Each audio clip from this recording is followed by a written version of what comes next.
નમસ્કાર વિદ્યાર્થી મિત્રો, હું વત્સલ દોશી આપ સૌનું સ્વાગત કરું છું.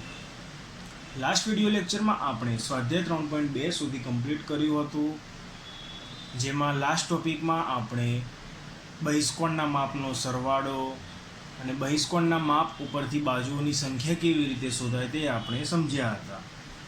હવે આપણે આ ચેપ્ટરના ખૂબ જ ઇમ્પોર્ટન્ટ ટોપિક વિશે ડિસ્કસ કરીશું, ચતુષ્કોણના પ્રકાર.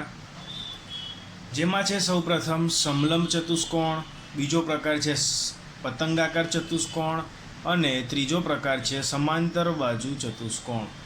તો હવે મિત્રો, સમલંબ ચતુષ્કોણ એટલે શું જરા એ સમજીએ. તો અહીંયા વ્યાખ્યા એવી લખી છે કે જે ચતુષ્કોણમાં સામસામેની બાજુઓની ફક્ત એક જ જોડની બાજુઓ પરસ્પર સમાંતર હોય. ચતુષ્કોણ તો આવવાનો જ, કેમ કે ચતુષ્કોણના પ્રકાર છે એટલે. તો જે ચતુષ્કોણમાં સામસામેની બાજુઓ, હવે થોડું સમજો કે સામસામેની બાજુઓ કોણે કહેવાય, સામસામેના ખૂણાઓ કોણે કહેવાય, પાસેની બાજુઓ કોણે કહેવાય, પાસેના ખૂણાઓ કોને કહેવાય, એ થોડું સમજી લો પહેલાં. તો કોઈ એક ચતુષ્કોણ માટે વિચારીએ. ધારો કે આ એક ચતુષ્કોણ દોરી દઉં છું હું આ રીતે, એને નામ આપી દઉં A, B, C અને D. બરાબર. હવે આ ચતુષ્કોણના ખૂણાઓ કયા કહેવાય? તો આ 1, 2, 3 અને 4, આ 4 ખૂણા કહેવાય. બાજુ કઈ કહેવાય? તો 1, 2, 3 અને 4 બાજુઓ કહેવાય. હું અહીંયા ખૂણા લખું છું, જુઓ કે માપ ખૂણો A, માપ ખૂણો B, માપ ખૂણો C અને માપ ખૂણો D. આ બધા ખૂણાઓ થઈ ગયા. બાજુઓ કઈ? તો AB, BC, CD અને DA. આટલી બાજુઓ થઈ ગઈ. મેં તમને હમણાં 4 વસ્તુઓ કીધી કે પાસેના ખૂણા, પછી કીધું પાસેની બાજુ, પછી કીધું કે સામસામેના ખૂણા અને સામસામેની બાજુ. થોડું સમજી લો કે આ બધું શું છે, જેથી કરીને આપણે હવે જે ટોપિક સમજીએ ઇઝીલી ખબર પડી જાય બધું. પાસેના ખૂણા, તો ખૂણો A, ખૂણા A પછી શું આવે? તો ખૂણો B. ખૂણા A પહેલાં શું આવે? તો ખૂણો D. તો ખૂણા Aનો પાસેનો ખૂણો કયો કહેવાય? ખૂણા A માટે પાસેનો ખૂણો કયો? તો ખૂણો B અને ખૂણો D. સમજો છો મિત્રો? ખૂણા A માટે પાસેનો ખૂણો કયો? ખૂણો B અને ખૂણો D. એ જ રીતે ખૂણા B માટે પાસેનો ખૂણો કયો? ખૂણો A અને ખૂણો C. ખૂણા C માટે પાસેનો ખૂણો કયો? ખૂણો B અને ખૂણો D. પાસેનો એટલે એની પાસે જે હોય પાસેનો ખૂણો થઈ જાય. બરાબર. તો આ થઈ ગયું પાસેનો ખૂણો. પછી કહે છે પાસેની બાજુ, એટલે અહીંયા બાજુ ધારો કે AB લઈએ તો AB ને કઈ બાજુ અડેલી છે એની પાસેની બાજુ થઈ જાય. જેમ કે AB પછી આવે BC અને AB પહેલાં આવે AD. બરાબર. તો આ થઈ ગઈ એની પાસેની બાજુઓ. પછી છે સામસામેના ખૂણા. આ જ રીતે BCની પણ પાસેની બાજુ થાય કે AB અને CD. એ જ રીતે CDની પણ પાસેની બાજુ થાય કે BC અને AD. બરાબર. પછી છે સામસામેના ખૂણા. તો ખૂણા Aની સામે કયો દેખાય છે? C. ખૂણા Bની સામે કયો દેખાય છે? D. Cની સામે A, Dની સામે B. તો આ થઈ ગયા સામસામેના ખૂણા. હવે સામસામેની બાજુઓ, તો ABની સામે કયું દેખાય છે? તો DC. BCની સામે કઈ દેખાય છે? તો AD. તો આ થઈ ગઈ સામસામેની બાજુઓ. બરાબર. ક્લિયર? ખબર પડી ગઈ કોઈ પણ ચતુષ્કોણ માટે? ઓકે. તો હવે જે સમલંબ ચતુષ્કોણની વ્યાખ્યા હતી એમાં શું કહે છે કે જે ચતુષ્કોણમાં સામસામેની બાજુઓ, એટલે કે ધારો કે કોઈ એક આ ચતુષ્કોણ લઈએ તેમાં સામસામેની બાજુઓ કઈ થાય? આની સામેની આ થાય અને આની સામેની આ બાજુ થાય. બરાબર. તો સામસામેની બાજુઓની ફક્ત એક જ જોડ એટલે જેમાં બે બાજુઓ આવે અને જોડ કહેવાય. તો સામસામેની આ બે બાજુઓની એક જોડ થઈ, સામસામેની બાજુઓ આ બે બાજુઓની એક જોડ થઈ. તો સામસામેની બાજુઓની ફક્ત એક જ જોડની બાજુઓ પરસ્પર સમાંતર હોય. હવે આ શબ્દ હજી તો અત્યારે તમારા માટે નવો છે કે સમાંતર એટલે શું, તો જરા સમજો. કે ધારો કે કોઈ એક રેખાખંડ આમ જાય છે તો બીજો પણ એ જ દિશામાં જાય તો આ થઈ ગયું સમાંતર. કોઈ એક રેખાખંડ આમ જાય છે, બીજો પણ એમ જાય છે તો આ થઈ ગયું સમાંતર. પણ કોઈ એક આમ જાય છે અને બીજો આમ જાય તો આ સમાંતર કહેવાય નહીં. સમાંતર એટલે શું? તો એક જ દિશામાં જતા બે રેખાખંડ હોય તો એને સમાંતર કહેવાય. સમજો છો મિત્રો? ધારો કે આ એક ચતુષ્કોણ છે, એના માટે વિચારીએ, અત્યારે મેં રફ ફિગર ડ્રો કરી છે આખી, એટલે તમને સમાંતર એક્ઝેક્ટ નહીં દેખાય, પણ તમે ફૂટપટ્ટીથી દોરશો, જેમ કે આ ચોપડાની આ લાઈન બનાવેલી છે, એક આ લાઈન અને એક આ લાઈન, બંને એક જ દિશામાં જાય છે, બિલકુલ પણ વેરિએશન નથી, બિલકુલ પણ એ બંનેમાં ડિફરન્સ નથી એની દિશાઓમાં, બરાબર? તો આ બંને કહેવાય સમાંતર બાજુઓ, બરાબર? તેવું જ કંઈક આ સમલંબ ચતુષ્કોણની વ્યાખ્યામાં કહે છે કે એક જ જોડની બાજુઓ પરસ્પર સમાંતર હોય. એક આ જોડ થઈ અને બીજી આ જોડ થઈ, તો આ એક જ જોડ, બંનેમાંથી કોઈ એક જ જોડની બાજુઓ સમાંતર હોય. જેમ કે જુઓ, આની દિશા કેવી છે? આમ જાય છે, આની દિશા પણ કેવી છે? આમ. બની શકે કે એની લંબાઈ અલગ અલગ હોય, એક બાજુ નાની હોય અને એક બાજુ મોટી, એવું બની શકે, એની કોઈ તકલીફ નથી, પણ શું હોય? ખાલી દિશા સમાન હોવી જોઈએ. તો એને શું કહેવાય? સમલંબ ચતુષ્કોણ. કોઈ એક જ જોડની બાજુઓ સમાંતર હોવી જોઈએ. જુઓ, અહીંયા પણ આ એક જ સમાંતર છે, આ બંનેની દિશા અલગ છે, અહીંયા આ બંનેની દિશા અલગ છે, પણ આ બંનેની દિશા કેવી છે? સરખી. એટલે આ બંને કેવા થઈ ગયા? સમલંબ ચતુષ્કોણ થઈ ગયા. તમે કોઈ પણ પ્રકારની આકૃતિ બનાવી શકો છો જેમાં 4 ખૂણા હોવા જોઈએ અને એક જ જોડની બાજુઓ પરસ્પર સમાંતર હોય તો એને સમલંબ ચતુષ્કોણ કહેવાય. બીજું એક ચતુષ્કોણ આ દોરો. જુઓ, આ પણ ચતુષ્કોણ છે, 1 2 3 ને 4 ખૂણા છે, એટલે પણ આ સમલંબ નથી. કેમ કે કોઈ એક જોડની બાજુઓ પરસ્પર સમાંતર નથી. સમજો છો મિત્રો? ઓકે. એના પછી છે પતંગાકાર ચતુષ્કોણ. જે ચતુષ્કોણમાં સમાન લંબાઈવાળી, સમાન લંબાઈ એટલે એક સરખી લંબાઈ હોવી જોઈએ, પાસ પાસેની બાજુઓ, મેં તમને હમણાં જ સમજાવ્યું, પાસ પાસેની બાજુ એટલે એના પછી તરત આવતી અને પાસ પાસેની બાજુઓ કહેવાય. તો જે ચતુષ્કોણમાં સમાન લંબાઈવાળી પાસ પાસેની બાજુની બે અલગ અલગ જોડ હોય છે. તમને ખ્યાલ નહીં આવે, આકૃતિમાં જુઓ. પતંગ આકાર એટલે કે એના શબ્દમાં જ એનો મતલબ છે, પતંગ જેવો આકાર હોય એને પતંગ આકાર કહેવાય. આકૃતિ જોઈએ, એક મેં પતંગ જેવો આકાર બનાવ્યો, ધારો કે હું એને નામ આપી દઉં ABC અને D. તો આ પતંગાકાર ચતુષ્કોણમાં શું કહે છે કે સમાન લંબાઈવાળી પાસ પાસેની બાજુઓ. હવે જુઓ, અહીંયા મેં શું કર્યું છે? આ બે બાજુઓ ઉપર એક એક લાઈન બનાવી છે, આ બંને બાજુઓ પર બે બે લાઈન બનાવી છે. હવે આ બંને બાજુઓ કેવી કહેવાય? પાસ પાસેની કહેવાય. આ બંનેની બાજુઓ કેવી કહેવાય? પાસ પાસેની કહેવાશે મિત્રો. મેં હમણાં તમને સમજાવ્યું ને, પાસ પાસે એટલે એના તરતની આવતી હોય પાસ પાસેની. આ બંને પણ પાસ પાસેની કહી શકાય, પણ આપણે અત્યારે આ બંનેની વાત કરીએ છીએ. તો આ બંને પાસ પાસેની અને આ બંને પાસ પાસેની. તો સમાન લંબાઈવાળી, જુઓ, અહીંયા એક લાઈન, અહીંયા એક લાઈન, એનો મતલબ કે આ બંને સરખી છે. અહીંયા બે લાઈન, અહીંયા બે લાઈન, એનો મતલબ કે આ બંને સરખી છે. તો સમાન લંબાઈવાળી પાસ પાસેની થઈ ગઈ. સમાન લંબાઈ પાસ પાસેની બાજુઓની બે અલગ અલગ જોડ, એક જોડ આ થઈ ગઈ, એક જોડ આ થઈ ગઈ, બરાબર? તો પાસ પાસેની બાજુની બે અલગ અલગ જોડ હોય છે, તેને પતંગાકાર ચતુષ્કોણ કહેવાય છે. સમજ્યા મિત્રો? કે આ બંને પાસ પાસેની, આ બંને પાસ પાસેની, આ બંને સમાન, આ બંને સમાન, તો આ થઈ ગયો પતંગ આકાર. કદાચ એવું હોય કે આ બંને સમાન હોય પણ આ બંને સમાન ના હોય તો એને પતંગ આકાર કહેવાશે નહીં. બરાબર મિત્રો? ઓકે, આ થઈ ગયો પતંગ આકાર. હવે એ જ આકૃતિને હું આમ વાળી દઉં તો આ રીતે બની જાય, તો આ પણ છે જ પતંગ આકાર. આ બંને સરખી, આ બંને સરખી, બરાબર મિત્રો? ઓકે. મેં બીજી એક આકૃતિ દોરી. જુઓ, અહીંયા શું છે? આ બંને સરખી બતાવી છે અને આ બંને સરખી બતાવી છે. આ શું કહેવાય? પાસ પાસેની કહેવાય? ના, તો શું થઈ ગયું? સામ સામેની. આ પણ શું થઈ ગયું? સામ સામેની. અહીંયા શું હોવું જોઈએ? આપણે તો પાસ પાસેની હોવી જોઈએ, સામ સામેની હોય તો ચાલે નહીં. એટલા માટે આ પતંગાકાર ચતુષ્કોણ નથી. સમજ્યા મિત્રો? તો એક થઈ ગયું સમલંબ, બીજું થઈ ગયું પતંગાકાર. હવે છે સમાંતર બાજુ ચતુષ્કોણ, જે આ ચેપ્ટરનો ખૂબ જ મહત્વનો ટોપિક છે. હવે બાકીના બધા ટોપિકો સ્વાધ્યાય 3.3 માટે કે સ્વાધ્યાય 3.4 માટે બધું સમાંતર બાજુ ચતુષ્કોણના આધારિત જ છે, બરાબર? એના માટે એની એકદમ ઇઝી વ્યાખ્યા છે, જરા સમજી લો કે જે ચતુષ્કોણમાં સામસામેની બાજુની બંને જોડમાં બાજુઓ પરસ્પર સમાંતર હોય, જે ચતુષ્કોણમાં સામસામે, પતંગાકારમાં શું હતું? પાસ પાસેનું હતું. સમલંબ ચતુષ્કોણમાં શું હતું? સામસામેની બાજુઓની માત્ર એક જ જોડ સમાંતર હતી, બરાબર? પણ સમાંતર બાજુમાં શું હોય કે સામસામેની બાજુઓની બંને જોડ પરસ્પર સમાંતર હોય. જેમ કે અહીંયા મેં એક આકૃતિ દોરી, આ RS બાજુ છે એની જ દિશા PQ જેવી છે, આમ જાય છે, આ પણ આમ જાય છે, એટલે આ થઈ ગયું સમાંતર. અને બીજી બાજુ PR અને QS, આ પણ આમ જાય છે, આ પણ આમ જાય, તો એ બંનેની સમાંતર થઈ ગઈ. તો આ બંને થઈ ગયું સમાંતર, એટલે કે સામસામેની બાજુઓ, આ સામસામેની, આ સામસામેની, બંને જોડની બાજુઓ, આ એક જોડ ને આ એક જોડ પરસ્પર કેવી હોય? સમાંતર હોય, તો તેને સમાંતર બાજુ ચતુષ્કોણ કહેવાય છે. એવું જ અહીંયા થશે, આ બંને સમાંતર, આ બંને સમાંતર, એવું જ અહીંયા થશે, આ બંને સમાંતર, આ બંને સમાંતર. બરાબર. એટલે આકૃતિ કોઈ પણ સ્વરૂપે હોઈ શકે, પણ આપણને જો સમાંતર લાગે એ બાજુઓ તો એ સમાંતર બાજુ ચતુષ્કોણ કહેવાય. અહીંયા હું કેવી રીતે એને દર્શાવાય સમાંતર બાજુઓને એ જોઈએ. તો જુઓ, આ એક છે RS અને બીજી સમાંતર કઈ છે એને PQ. બરાબર. અહીંયા વચ્ચે બે આ રીતે ઊભી લાઈન કરી દઈએ, આને સમાંતરનું ચિહ્ન કહેવાય. બરાબર. એ જ રીતે બીજી છે RP અને અહીંયા છે SQ. શું છે? સમાંતર. તો આ વચ્ચે આ રીતે ચિહ્ન આવી જશે.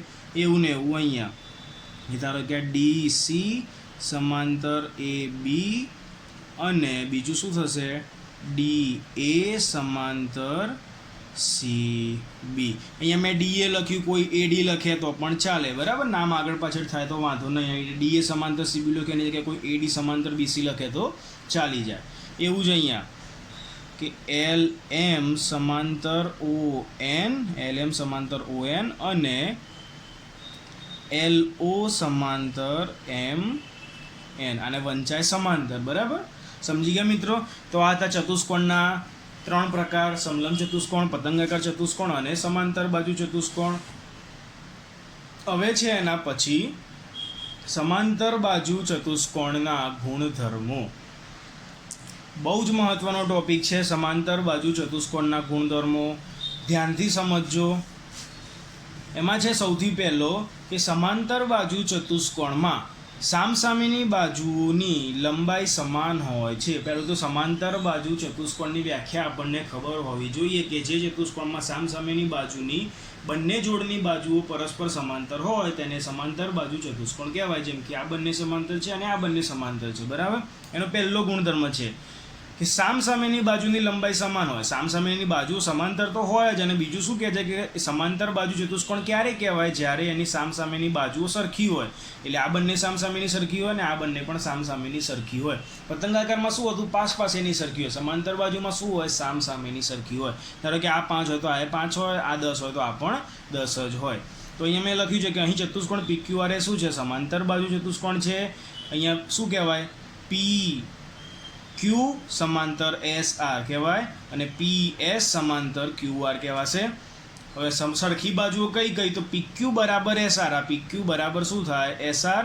અને PS બરાબર શું થાય? QR થાય. તો આ થઈ ગયો પહેલો ગુણધર્મ કે સામસામેની બાજુની લંબાઈ શું હોય? સરખી હોય. ખાલી આટલો જ ગુણધર્મ યાદ રાખવાનો અને એના પરથી તમને 2 થી 3 માર્ક્સનો દાખલો પૂછાઈ જશે. આટલું એક જ વાક્ય ખાલી ખબર હોવી જોઈએ.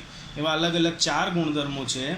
જેમાં બીજો ગુણધર્મ છે કે સમાંતર બાજુ ચતુષ્કોણમાં સામસામેના ખૂણાના માપ પણ સમાન હોય. સામસામેની બાજુઓ તો સરખી હોય પરંતુ સામસામેના ખૂણા પણ સરખા હોય. જેમ કે PQRS ચતુષ્કોણ દોરો, સમાંતર બાજુ ચતુષ્કોણ.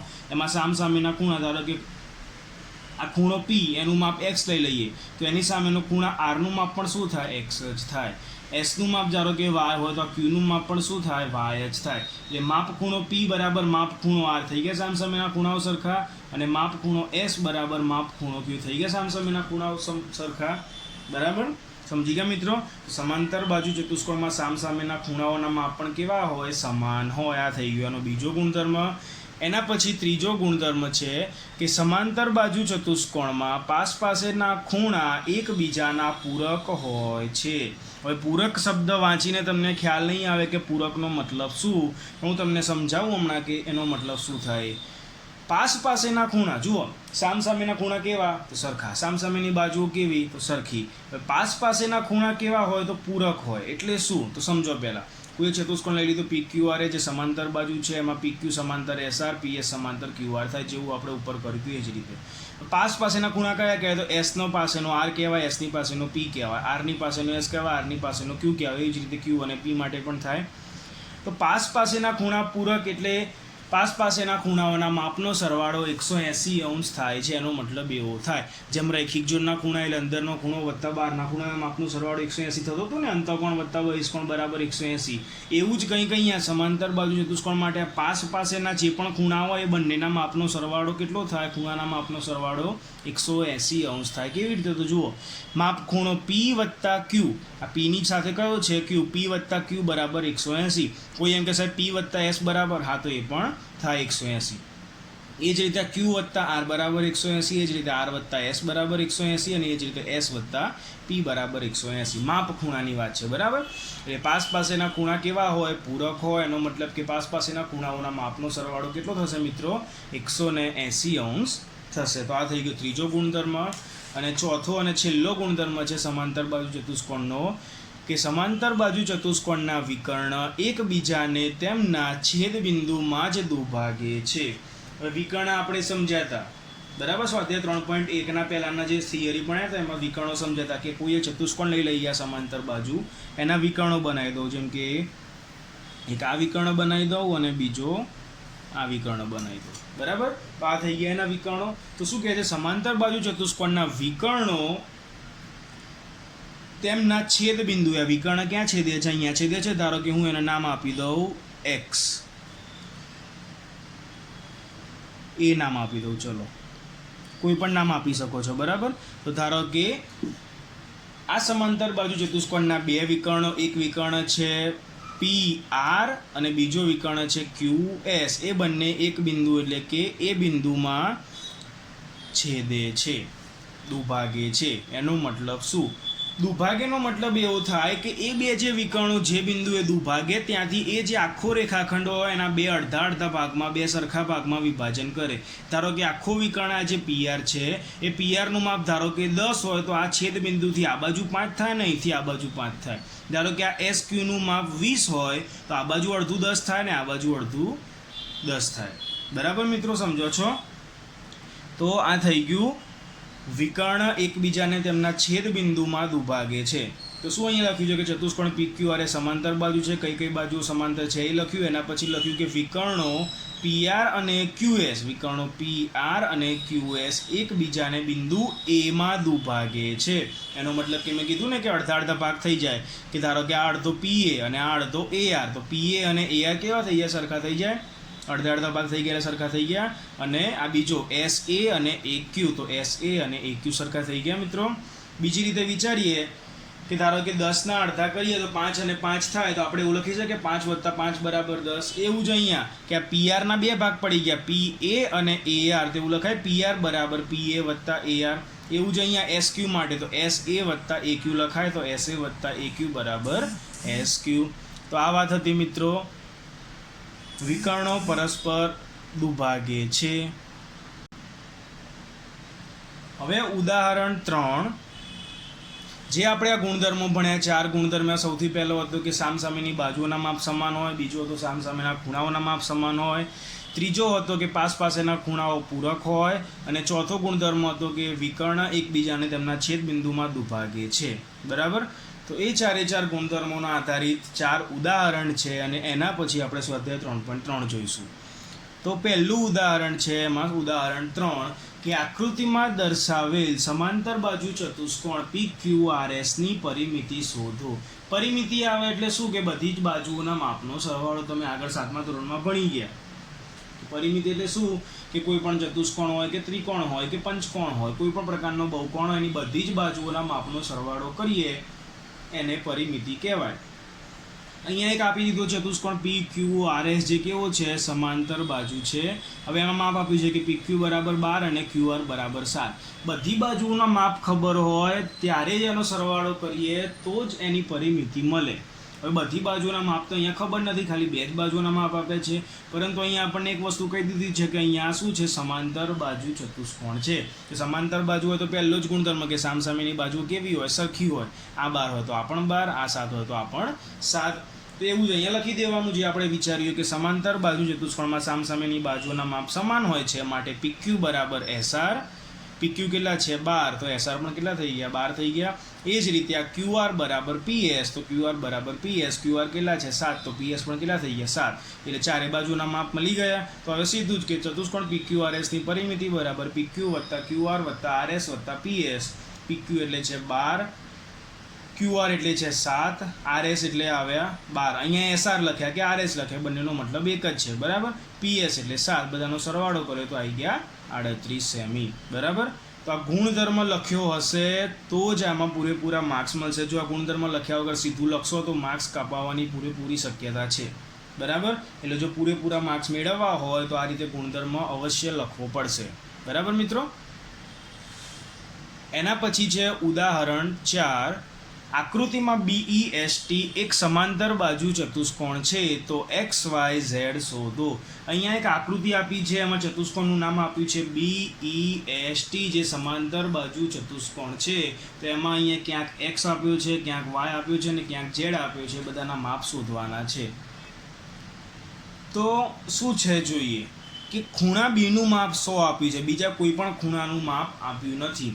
પણ જો આ સમાંતર બાજુ હોય એટલે સામસામેના ખૂણા કેવા થાય? સરખા. પાસ પાસેના ખૂણા કેવા થાય? પૂરક. એટલે કે પાસ પાસેના ખૂણાના માપનો સરવાળો કેટલો થાય? 180 અંશ.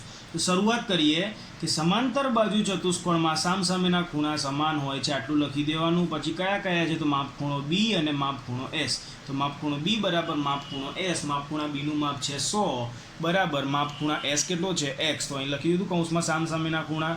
અહીંયા મેં જે રીતે લખ્યું છે મેથડથી, એ પ્રોપર મેથડથી જ તમારા લોકોએ ગણવાનું છે. બરાબર. તો X બરાબર કેટલા થઈ ગયા? 100. ચલો X મળી ગયા. હવે આ Z માટે શું કરીશું? તો B અને E આ બંને ખૂણા કેવા થઈ ગયા? પાસ પાસેના ખૂણા થઈ ગયા. તો સમાંતર બાજુ ચતુષ્કોણમાં પાસ પાસેના ખૂણા કેવા હોય? પૂરક હોય. માટે માપ ખૂણો B વત્તા માપ ખૂણો E આ બંને પાસ પાસેના ખૂણા થઈ ગયા ને એ બંનેના માપનો સરવાળો કેટલો થાય? 180 અંશ. કૌંસમાં લખ્યું કે પાસ પાસેના ખૂણા. હવે જુઓ, માપ ખૂણા બીનું માપ 100 આપેલું હતું. ઈનું માપ કેટલું છે? આકૃતિમાં જુઓ અહીંયા માપ ખૂણા ઈનું અંદરના માપની વાત છે. બરાબર. કેટલા છે? Z. તો Z એમના એમ બરાબર 180 વત્તા 100. આ બાજુ ગયા માઇનસ થઈ ગયા. તો Z બરાબર 180 માઇનસ 100 એટલે Z બરાબર કેટલા આવી ગયા? 80 આવી ગયા. તો ચલો અંદરના Z મળી ગયો, અંદરનો આ X મળી ગયો. હવે બહારનો Y શોધવો હોય તો કેવી રીતે શોધવાનો? વિચારો જરા. Very good. તમને બધાને યાદ જ છે કે રેખિક જોડના ખૂણાના માપનો સરવાળો 180 અંશ થાય છે. તો Z અને Y કેવા થઈ ગયા? રેખિક જોડના ખૂણાઓ થઈ ગયા. તો બસ એ જ વસ્તુ કરી છે કે રેખિક જોડના ખૂણાના માપનો સરવાળો 180 અંશ થાય. તો Z વત્તા Y બરાબર 180. ઝેડનું માપ આપણે અહીંયા શોધ્યું કે 80, Y શોધવાના બરાબર 180 વત્તા 80. આ બાજુ ગયા માઇનસ થઈ ગયા. 180 માઇનસ 80 એટલે વાયનું માપ કેટલું મળી ગયું? 100 મળી ગયું. તો શું થઈ ગયું? X, Y અને Z. બરાબર છે ને? એકદમ ઇઝી. ખાલી 4 ગુણધર્મો આવડવા જોઈએ. સમાંતર બાજુ ચતુષ્કોણના 4 ગુણધર્મો બરાબર તૈયાર કરી લેવાના. બરાબર. એના પછી છે ઉદાહરણ 5 કે સમાંતર બાજુ ચતુષ્કોણ RING માં રિંગ નામનો એક સમાંતર બાજુ ચતુષ્કોણ છે. જો માપ ખૂણો R બરાબર 70 અંશ હોય તો બીજા ખૂણાના માપ શોધો.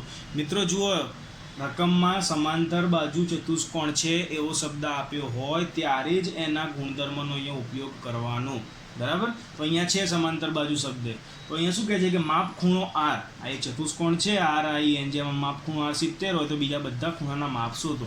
હું તમને ઓરલી મોઢે સમજાવું કે કેવી રીતે શોધવાનું. જુઓ કે સામસામેના ખૂણા કેવા હોય? સરખા હોય. તો આ 70 હોય તો આ પણ 70 થઈ જાય. પાસ પાસેના ખૂણા કેવા હોય? પૂરક હોય. એટલે આ બંનેના માપનો સરવાળો કેટલો થાય? 180 થાય. આ 180 માંથી 70 જાય તો આ કેટલા રહે? 110 રહે. આ 110 હોય તો આ પણ કેટલો થાય? 110 થઈ જાય. થઈ ગયું એકદમ સિમ્પલ. ખાલી ગુણધર્મ મોટે આવડવું જોઈએ. હવે જે વિચાર્યું આપણે એ જ વસ્તુ અહીંયા લખી દેવાની કે સમાંતર બાજુ ચતુષ્કોણ રિંગમાં RINGમાં માપ ખૂણો R બરાબર 70 અંશ છે. પાસ પાસેના ખૂણા કેવા થાય? પૂરક થાય. એટલે માપ ખૂણો R વત્તા માપ ખૂણો I બરાબર 180. માપ ખૂણો R છે 70, માપ ખૂણો I શોધવાનું બરાબર 180 વત્તા 70. આ બાજુ ગયા માઇનસ થઈ ગયા. 180 માંથી 70 જશે તો કેટલા રહેશે? 110. તો માપ ખૂણો I કેટલા આવ્યા? 110 આવી ગયો. તો ચલો આ 110 મળી ગયો. હવે તો શું? સામસામેના ખૂણા સમાન હોય. થઈ ગયો સમાન હોય. માપ ખૂણા R ની સામે કયો છે? N. તો માપ ખૂણો R બરાબર માપ ખૂણો N. માપ ખૂણો R કેટલો છે? 70. તો ખૂણા N નું માપ કેટલું આવી ગયું? 70 આવી ગયું. માપ ખૂણો I બરાબર માપ ખૂણો G. I નું માપ કેટલું આવ્યું? તો અહીંયા 110 આવ્યું. G પણ કેટલા થાય? 110 થઈ જાય. તો જે વસ્તુ આપણે મોઢે વિચારી શકીએ છીએ એ જ વસ્તુને લખવાની છે. કશું જ નવું કરવાનું નથી. બરાબર મિત્રો. એના પછી ઉદાહરણ 6 અને એના પછી આપણે સ્વાધ્યાય 3.3 ચાલુ કરીશું. ઉદાહરણ 6 માં કહે છે કે આકૃતિ HELP, આકૃતિમાં જે HELP સમાંતર બાજુ ચતુષ્કોણ આપ્યો છે ત્યાં OE બરાબર 4. આ O થી E નું માપ કેટલું છે? 4. અહીં લખી દીધું મેં. એટલે અહીંયા શું કહે છે કે સમાંતર બાજુ ચતુષ્કોણના વિકર્ણો આપેલા છે. એટલે જો વિકર્ણો દેખાય તો વિકર્ણવાળો ગુણધર્મ નંબર 4 કે વિકર્ણો પરસ્પર દુભાગે છે. એટલે છેદ બિંદુથી બંને બાજુ અડધા અડધા ભાગ થઈ જાય. એટલે આ અડધો અને આ અડધો, આ અડધો અને આ અડધો થઈ જાય. એવું તરત આવું ખ્યાલ આવી જવું જોઈએ કે OE બરાબર 4 સેમી અને HL એ PE કરતાં 5 વધારે છે. આ જે HL છે ને વિકર્ણ એ આ PE કરતાં કેટલા 5 વધારે છે. એટલે કે ધારો કે HLનું માપ 10 હોય તો PEનું કેટલું હોય ખબર પડી? ના પડી. ઓકે, HL એ PE કરતાં 5 વધારે છે. ધારો કે PEનું માપ હું એમ કહું કે 5 છે. આ PEનું માપ કેટલું છે હું કહું કે 5, તો PE કરતાં 5 વધારે તો કેટલા થઈ જાય? 10 થઈ જાય HL. એવું જ કંઈક છે, આપણે સમજીએ, જુઓ ખ્યાલ આવી જશે. હવે આ જે વિકર્ણ PE છે એના માટે આ OE બરાબર કેટલા આપે છે? 4 આપે છે. તો OP પણ કેટલા થાય? 4 થાય, કેમ કે અડધા અડધા બંને સરખા હોય. તો વિકર્ણ PE માટે આ PO બરાબર OE થાય. OE કેટલા છે? 4. તો PO બરાબર કેટલા થઈ ગયા? 4 થઈ ગયા. તો આ POનું માપ કેટલું આવી ગયું? 4. એટલે આખું કેટલું થઈ જાય? આ PE બરાબર PO વત્તા OE થઈ જાય. PE બરાબર PO વત્તા OE. આ 4 હતું, આ 4 આપેલું જ છે, તો 4 વત્તા 4 એટલે 8. આખું PE કેટલું આવી ગયું? 8 આવી ગયું. હવે શું કહે છે કે HL એ PE કરતાં 5 વધારે છે. આ PEનું માપ જેટલું હોય ને એના કરતાં 5 વધારે આ HLનું છે. આ PEનું કેટલું આવ્યું? તો 8 આવ્યું. તો HLનું કેટલું હોય? 13 હોય. બરાબર. એ જ વસ્તુ હવે અહીંયા લખી દઉં છું કે HL એ PE કરતાં 5 વધારે છે. તો HL એ PE કરતાં 5 વધારે છે, તો PE પ્લસ 5 થઈ ગયા. ઊંધું ના કરી દેતા, PE બરાબર HL પ્લસ 5. બરાબર. જે શબ્દ પહેલાં લખી દેવાનો, HL એ PE કરતાં 5 વધારે, તો વત્તા 5 થઈ ગયા. PE કેટલા આવ્યા હમણાં? 8 આવ્યા. તો 8 વત્તા 5 બરાબર 13. તો HL બરાબર કેટલા થઈ ગયા? 13 થઈ ગયા. હવે શોધવાનું છે શું? OH શોધવાનું છે. જુઓ આકૃતિમાં આ O થી H, આ જે HL આપણે આખું શોધ્યું હમણાં 13, એમાંથી ખાલી આ OH શોધવાનું છે. તો HL કરતાં OH કેટલું થઈ જાય? અડધું થઈ જાય. બસ, તો એવું જ કર્યું છે અહીંયા. જુઓ HL બરાબર શું થાય? HO વત્તા OL થાય. તો OH બરાબર જે આપણે OH શોધવાનું છે એ HL કરતાં અડધા થઈ જાય. તો 13 ભાગ્યા 2 એટલે કેટલા થઈ ગયા? 6.5. સમજી ગયા મિત્રો? આજે આખો વિકર્ણ છે HL જેનું માપ 13 આવ્યું એના કરતાં HO કેટલો થાય? અડધો થઈ જાય. એટલે HOનું માપ કેટલું થઈ ગયું? 13 ભાગ્યા 2 બરાબર 6.5. બરાબર. એટલે કે રકમમાં જે પણ પૂછ્યું હોય, જેમ કે બાજુની, તો બાજુના કયા ગુણધર્મો? એક જ ગુણધર્મ છે, સામસામેની બાજુઓ સરખી હોય. વિકર્ણ, તો વિકર્ણમાં કયો ગુણધર્મ? એક જ ગુણધર્મ કે વિકર્ણો પરસ્પર કાટખૂણે દુભાગે છે. તરત એ ગુણધર્મનો ઉપયોગ કરી દેવાનો. બરાબર. હવે સ્વાધ્યાય 3.3નો પહેલો પ્રશ્ન છે કે સમાંતર બાજુ ચતુષ્કોણ ABCD આપેલ છે. દરેક વિધાનને તેમાં ઉપયોગ કરવામાં આવેલ વ્યાખ્યા અથવા ગુણધર્મોનો ઉપયોગ કરીને પૂરું કરો. કે છે કે અહીંયા એક ચતુષ્કોણ ABCD આપ્યો છે. એના બે વિકર્ણ AC અને BD છે, પરસ્પર O બિંદુમાં છેદે છે, અને અલગ અલગ ખાલી જગ્યાઓ આપી છે. એ ખાલી જગ્યામાં જવાબ લખવાનો છે અને કયા ગુણધર્મનો ઉપયોગ થયો છે ગુણધર્મ લખવાનું. બરાબર. પહેલું કહે છે કે AD બરાબર ખાલી જગ્યા, AD બરાબર શું થાય? સામસામેની બાજુઓ શું થાય? BC થાય. લખી દીધું. BC કયો ગુણધર્મ? તો સામસામેની બાજુઓ સમાન હોય છે. ખ્યાલ આવી ગયો મિત્રો? બીજું DCB, ક્યાં છે ખૂણો? જુઓ DCB એટલે ખૂણા C ની વાત કરી છે. એવું કહેવાય છે વચ્ચેનો ખૂણો હોય. તો ખૂણા C બરાબર શું થાય? તો ખૂણો A થાય. તો ખૂણા એનું નામ શું લખાય? DAB લખાય. તો DCB બરાબર DAB, સામસામેના ખૂણાઓ સમાન હોય છે. થઈ ગયું મિત્ર? ઓકે. એના પછી કહે છે કે OC, આ O થી C બરાબર શું થાય? OA થાય. OC બરાબર OA. કેમ? કેમ કે વિકર્ણો પરસ્પર તેમના છેદ બિંદુએ દુભાગે છે.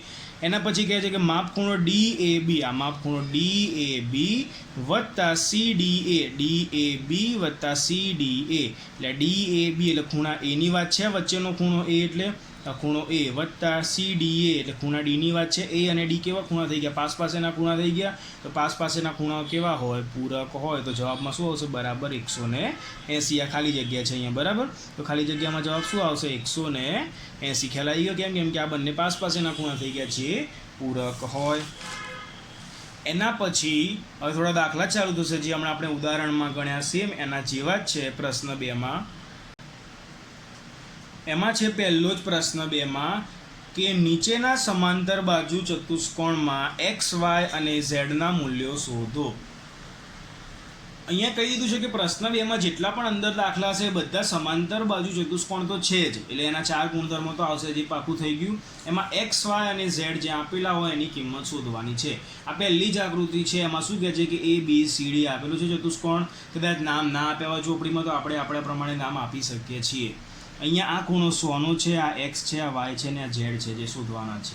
હમણાં જ આપણે આવો એક દાખલો ગણ્યો, ઉદાહરણ 3, સેમ જ છે. જુઓ આ 100 તો સામસામેનો આ પણ 100 થઈ જશે. આ બંને પાસેના પૂરક થઈ જાય. 180માંથી 100 જાય તો આ કેટલા આવશે? 80 આવશે. હવે આ 80 હોય તો સામેનો આ પણ કેટલો થાય? 80 થાય. હવે એ જ વસ્તુ ગણવાની છે કે સમાંતર બાજુ ચતુષ્કોણમાં પાસેના ખૂણા કેવા હોય છે? પૂરક હોય છે. ધારો કે આ બીની પાસેનો ખૂણો એની વાત કરીએ તો માપ ખૂણો એ વત્તા માપ ખૂણો બી કેટલા થઈ જાય? 180 થઈ જાય. માપ ખૂણો એ કેટલા છે? ઝેડ. માપ ખૂણો બી કેટલા છે? 100 બરાબર 180 વત્તા 100 આ બાજુ જાય તો માઇનસ થઈ જશે. 180માંથી 100 જાય તો કેટલા રહેશે? ઝેડ બરાબર 80 રહેશે. તો ચલો ઝેડ 80 મળી ગયા. હવે આ 80 હોય તો સામેનો આ પણ 80 થાય. આ 100 હોય તો સામેનો આ પણ 100 થાય. તો બસ એ જ વસ્તુ છે કે સમાંતર બાજુ ચતુષ્કોણમાં સામસામેના ખૂણા સમાન હોય છે. તો માપ ખૂણા એની સામે સી અને બીની સામે ડી. તો બીની સામે ડી, એની સામે સી. એ કેટલા છે? તો ઝેડ છે. સી કેટલા છે? તો એક્સ છે. ઝેડ કેટલા આવ્યા? અહીંયા 80 આવ્યા. તો એક્સ કેટલા થઈ ગયા? 80 થઈ ગયા. માપ ખૂણા બીનું માપ 100 આપેલું જ છે રકમમાં. તો ડીનું માપ વાય છે. તો વાય બરાબર કેટલા થઈ ગયા? 100 થઈ ગયા. એકદમ સેમ ટુ સેમ દાખલો છે. આગળ ઉદાહરણ ગણ્યો એના જેવો જ. બરાબર. હવે એનો બીજો દાખલો. એક ચતુષ્કોણ આપી દીધો છે આ રીતે. સમાંતર બાજુ ચતુષ્કોણ છે એવું કહી દીધું છે. બરાબર. હવે એના આપણે થોડા નામ આપી દઈએ. ધારો કે હું અહીંયા નામ આપી દઉં એ, અહીંયા આપી દઉં બી, અહીંયા આપી દઉં સી અને અહીંયા આપી દઉં ડી નામ. બરાબર. હવે શું છે અહીંયા જુઓ કે ખાલી એક ખૂણા બીનું માપ 50 આપ્યું છે, બાકી એકે ખૂણાના માપ આપ્યા નથી. તો સૌથી પહેલાં તો ચતુષ્કોણ એ બી સી ડી સમાંતર બાજુ ચતુષ્કોણ છે. એક વાક્ય લખી દીધું. સમાંતર બાજુ ચતુષ્કોણમાં પાસેના ખૂણા પૂરક હોય છે. આ ખૂણા એ અને બી માટે આપણે પૂરક ખૂણાઓ હોય એનો ગુણધર્મ લઈ લઈએ પાસેના ખૂણાઓનો. તો ખૂણો એ વત્તા ખૂણો બી બરાબર 180. ખૂણો એ કેટલો છે? એક્સ વત્તા ખૂણો બી કેટલો છે? 50 બરાબર 180. વત્તા 50 આ બાજુ જાય માઇનસ થઈ જશે. તો એક્સ બરાબર 180માંથી 50 જાય તો કેટલા આવી જાય? 130 આવી જાય. તો એક્સની કિંમત કેટલી આવી ગઈ? 130. હવે આ 130 હોય તો આ પણ કેટલું થાય? 130 થાય. તો એ શું થઈ ગયું? સમાંતર બાજુ ચતુષ્કોણમાં સામસામેના ખૂણા સમાન હોય છે. એટલે માપ ખૂણો એ બરાબર માપ ખૂણો સી. માપ ખૂણો એ કેટલો છે? એક્સ. માપ ખૂણો સી કેટલો છે? વાય. એક્સની કિંમત કેટલી આવી? અહીંયા 130. તો અહીંયા લખે 130. તો વાય બરાબર કેટલા થઈ ગયા? 130 થઈ ગયા. તો ચલો એક્સ મળી ગયો, અહીંયા વાય મળી ગયો. હવે અહીંયા શું છે? બી અને ડી. આ બી અને ડી આપણે ડીનો બહારનો ખૂણો ઝેડ શોધવાનો છે. અંદરનો પહેલાં ખબર હોય તો જ બહારનો મળશે. કેમ કે રેખીય જોડના ખૂણાઓ થઈ ગયા એટલે અંદરનો ખબર હોય ત્યારે જ બહારનો મળશે ને. હવે અંદરનો કેવી રીતે મળશે? તો આ સામસામેના ખૂણા સમાન હોય એટલે બી બરાબર ડી. તો માપ ખૂણો બી બરાબર ડી. માપ ખૂણો બી કેટલો છે? 50. તો માપ ખૂણો ડી પણ કેટલો થાય? 50 જ થશે મિત્રો. ઓકે. હવે ધારો કે આ બંને આ ખૂણા માટે રેખીય જોડના ખૂણાઓના માપનો સરવાળો 180 થાય. એના માટે હું અહીંયા એક નામ આપી દઉં છું ઓ. તો શું થશે? રેખીય જોડના ખૂણાઓ કયા કયા? સી ડી એ એટલે અંદરનો ખૂણો થઈ ગયો અને સી ડી ઓ એટલે બહારનો ખૂણો થઈ ગયો. તો જુઓ હવે એ જ વસ્તુ કરી છે કે હવે રેખીય જોડના ખૂણાના માપનો સરવાળો 180 અંશ થાય છે. તો માટે માપ ખૂણો સી ડી એ વત્તા માપ ખૂણો સી ડી ઓ બરાબર 180 અંશ. સી ડી એ 50 છે. આપણે ઝેડ હમણાં શોધ્યો એ અંદરનો ખૂણો ડીનો બરાબર અને સી ડી ઓ એટલે બહારનો ખૂણો ઝેડ આપેલો છે આકૃતિમાં જે આપણે શોધવાનો છે બરાબર 180 વત્તા 50 આ બાજુ જાય માઇનસ થઈ જશે. 180માંથી 50 જાય તો કેટલા રહેશે? 130. તો ઝેડ બરાબર કેટલા આવી ગયા મિત્રો? 130 આવી ગયા. બરાબર. તો આ શું થઈ ગયું? એક્સ વાય અને ઝેડની કિંમત છે. એકદમ ઇઝી. જેટલા ગુણધર્મો આપણે અત્યાર સુધી ભણ્યા એ બધાનો વારાફરતી ઉપયોગ કરવાનો છે. એમાંથી મહત્વના તો કયા? સમાંતર બાજુના 4 ગુણધર્મો અને બીજો એક આ રેખીય જોડના ખૂણાઓના માપનો સરવાળો 180 અંશ થાય છે. હવે જુઓ ત્રીજો દાખલો. થોડો અલગ છે પણ બહુ જ સરસ દાખલો છે અને બહુ જ મોસ્ટ ઇમ્પોર્ટન્ટ દાખલો છે. પરીક્ષામાં પૂછાવાની પૂરેપૂરી શક્યતા છે. Most important. બરાબર. આ રીતની આકૃતિ આપી દીધી છે. એ ચતુષ્કોણ એ બી સી ડી સમાંતર બાજુ ચતુષ્કોણ છે એવું કહી દીધું છે. હવે સમજો કે પહેલાં તો એના બે વિકર્ણ છે. એક આ વિકર્ણ અને એક આ વિકર્ણ. બંને વિકર્ણો પરસ્પર પી બિંદુમાં છેદે છે. બરાબર. હવે શોધવાનું છે શું? એક આ એક્સ ખૂણો, એક આ વાય ખૂણો અને એક આ ઝેડ ખૂણો. ખૂણાઓ શોધવાના છે. બરાબર. તો સૌથી પહેલું તો ચતુષ્કોણ એ બી સી ડી સમાંતર બાજુ ચતુષ્કોણ છે. વિકર્ણના છેદ બિંદુએ આ જે વિકર્ણો જ્યાં છેદ છે ને એ વિકર્ણના છેદ બિંદુના બધા જ ખૂણા આ 1 2 3 અને 4 બરાબર. આ વિકર્ણ જ્યાં છેદે છે જુઓ સમજાવું કે ધારો કે કોઈ એક ચતુષ્કોણ સમાંતર બાજુ બનાવી દીધો બરાબર. એના થઈ ગયા બે વિકર્ણો. તો વિકર્ણો જ્યાં છેદ્યા એ જગ્યાએ એક આ ખૂણો બન્યો, બીજો આ ખૂણો બન્યો, ત્રીજો આ ખૂણો બન્યો, ચોથો આ ખૂણો બન્યો. આ બધા જ ખૂણા 90 અંશના હોય, બરાબર. બધા જ ખૂણા કાટખૂણા હોય એવું એક ગુણધર્મ છે કે વિકર્ણોના છેદબિંદુએ બધા જ ખૂણા કેવા હોય? કાટખૂણા હોય. એટલે એક તો પહેલું તો એક્સ મળી ગયો 90 અંશ, તો માટે માપ ખૂણો APD. અહીંયા મેં બધા ખૂણા લખ્યા છે, ખાલી તમારી જાણકારી માટે. તમે આ બધું નહીં લખો તો ચાલશે, ખાલી આપણે જે એક્સ શોધવાનો છે એ જ લખો તો પણ ચાલે. તો APD કેટલા થાય? 90 થાય. પછી અહીંયા લખ્યું છે BPC, એટલે BPC એટલે એક્સ છે તો BPC બરાબર એક્સ બરાબર 90, જે આપણે શોધવાનો છે એ, બરાબર. APB એ પણ 90 થઈ જશે. આ APB એટલે આ પણ 90, અને ચોથો લખ્યો છે કે DPC એટલે આ પણ 90 થઈ ગયું. આપણે એક જ શોધવાનો છે એટલે આ એક લખશો તો પણ ચાલશે, બરાબર. તો પહેલાં તો એક્સ મળી ગયો. હવે આ વાય શોધવો હોય તો મિત્રો થોડું વિચારો, વાય કેવી રીતે મળશે? આપણે આ વસ્તુ આગળ શીખી ગયા છીએ. જુઓ, પહેલાં તો એક આ ત્રિકોણ બનશે, આટલો આ ત્રિકોણ બન્યો કે નહીં મિત્રો? બરાબર ને? તો એ જેટલો ત્રિકોણ બન્યો છે, ત્રિકોણ આપણે અહીંયા સાઈડમાં દોરી દઈશું.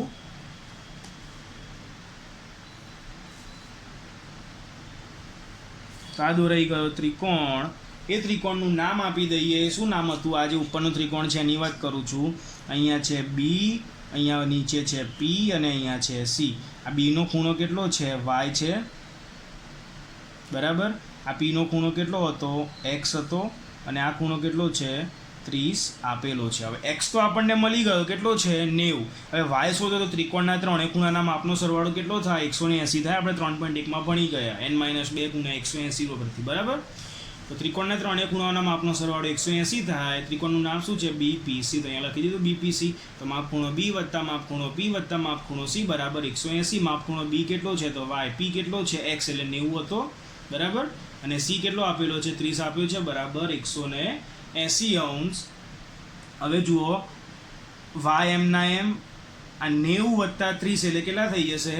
120 થઈ જશે, બરાબર. 180 120 આ બાજુ ગયા માઇનસ થઈ ગયા. 180માંથી 120 જાય તો y બરાબર કેટલા આવશે? 60. તો ચલો, હવે આ y મળી ગયો, બરાબર. તો x અને y મળી ગયો. હવે એક વસ્તુ આપણે યાદ કરવાની છે.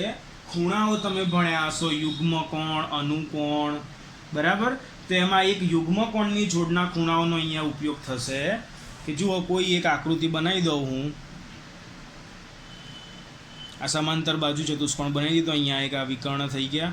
અહીંયા જુઓ ઝેડ બનશે. કેવી રીતે? તો અહીંયાથી એક આ લાઈન, એક આટલી લાઈન ને એક આટલી લાઈન, આમ ઝેડ બનશે એક, બરાબર. ના સર, આ તો એન છે, એનને આમ આડો કર્યો તો ઝેડ થઈ જાય, બરાબર. તો એ જ વસ્તુ થઈ. બીજો કયો ઝેડ બનશે? તો બીજો હજી અહીંયાથી એક આમ ઝેડ પણ બનશે. પછી અહીંયા ઉપરથી એક આ રીતે ઝેડ પણ બનશે, એક આ ઝેડ પણ થયો, એક અહીંયાથી આમ ઊંધો ઝેડ પણ બનશે. તો એક થઈ ગયો, આ ઝેડ થઈ ગયો. તો આ રીતે અલગ અલગ ઝેડ બનશે. કોઈ પણ સમાંતર બાજુ ચતુષ્કોણમાં વચ્ચે જ્યારે વિકર્ણો દોરીશું તો આપણને અલગ અલગ પ્રકારથી આવા ઝેડ દેખાવા મળશે. તો એ ઝેડ જે બને એ ઝેડને કહેવાય યુગ્મકોણની જોડના ખૂણા, બરાબર. તો જુઓ, અમે અહીંયા એક ઝેડ બનાવ્યો છે, યુગ્મકોણની જોડના ખૂણા. હવે ઝેડ આપણે કયો બનાવીશું એ આપણે થોડું વિચારવું પડશે. જુઓ, હમણાં આપણે આ વાયની કિંમત શોધી દીધી, એક્સની કિંમત આપણને 90 મળી ગઈ છે, વાય આપણે શોધ્યા હમણાં તો કેટલા આવ્યા? 60 આવ્યા. આ 60 છે, આ 90 છે, આ 30 છે. હવે ઝેડ શોધવો હોય, આ જે ઝેડ છે એની વાત કરું છું, બરાબર. તો આપણે કયા યુગ્મકોણની જોડ બનાવીશું? અહીંયા તો અલગ અલગ બહુ બધા ઝેડ બનશે. જુઓ, એક અહીંથી આમ ઝેડ બનશે, એક અહીંથી આમ ઝેડ બનશે, બરાબર. એવા અહીંથી એક અહીંથી આમ ઝેડ બનશે, એક અહીંયાથી આમ ઝેડ બનશે, અલગ અલગ ઝેડ બનશે. કયો ઝેડ, કઈ યુગ્મકોણની જોડના ખૂણાનો આપણે અહીંયા ઉપયોગ કરી શકીશું જેથી આપણને ફાયદો થાય, આ ઝેડની કિંમત મળી જાય, એ વિચારવાનું. તો જુઓ, એક અહીંયા સીથી ચાલુ કરું, CBPDA. આ CBPDA આ ઝેડ બનાવવું તો શું થશે? જુઓ, એ ઝેડ અહીંયા બનાવ્યો CBPDA. આખો આ ઝેડ બનાવી દીધો, ઊંધો ઝેડ થઈ ગયો. એનું દરેક ખૂણાના નામ લખી દીધા. અહીંયા બી ખૂણો હતો 60નો, અહીંયા પી એમના એમ. અહીંયા જે ઝેડ શોધવાનો છે એ જુઓ, આકૃતિ ઉપરથી જ આ 60 આવ્યો તો આ પી એમના એમ લખ્યો, અને આ ઝેડ આપણે શોધવાનું છે, બરાબર. એ જ વસ્તુ લખી દીધી અહીંયા.